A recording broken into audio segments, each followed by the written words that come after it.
On a tous déjà subi ça. Un train retardé ou même annulé à la dernière minute parce que les employés sont en grève.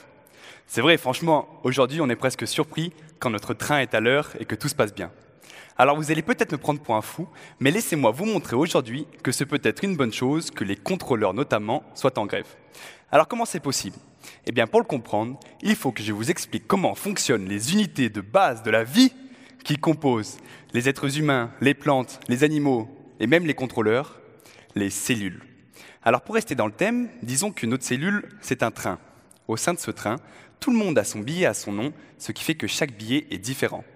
Eh bien, au cœur de la cellule, les billets, ce sont les gènes.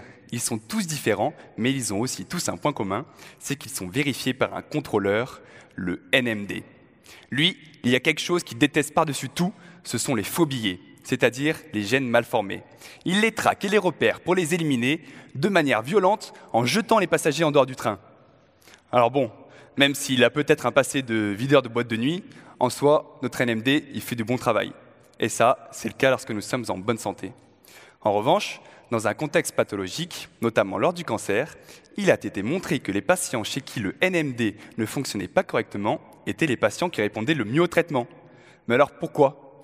Eh bien, c'est tout le but de ma thèse. Comprendre pourquoi les patients chez qui le NMD fait mal son travail sont les patients chez qui les traitements sont les plus efficaces. Une solution pour ça, mettre nos contrôleurs en grève en utilisant des bloqueurs chimiques. Ces bloqueurs, une équipe de Lille avec qui l'on collabore en a identifié plusieurs et me les a envoyés pour que je teste tout ça au laboratoire. Première chose à faire, trier tous ces bloqueurs pour ne retenir que les meilleurs, les plus costauds.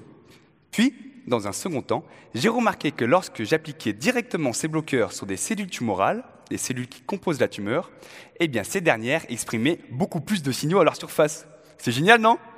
Ouais, enfin, c'est génial que la cellule tumorale ressemble à un sapin de Noël, mais concrètement, qu'est-ce que ça veut dire? Eh bien qu'au cœur de notre train, tous les passagers, même ceux avec un faux billet, pourront aller au bout du trajet.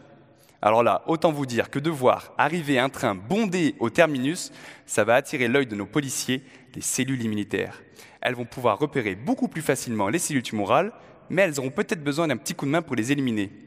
C'est pour ça que la suite de mes travaux de thèse consistera à combiner les bloqueurs chimiques du NMD avec des thérapies conventionnelles, telles que l'immunothérapie ou la chimiothérapie, afin de maximiser l'efficacité des traitements.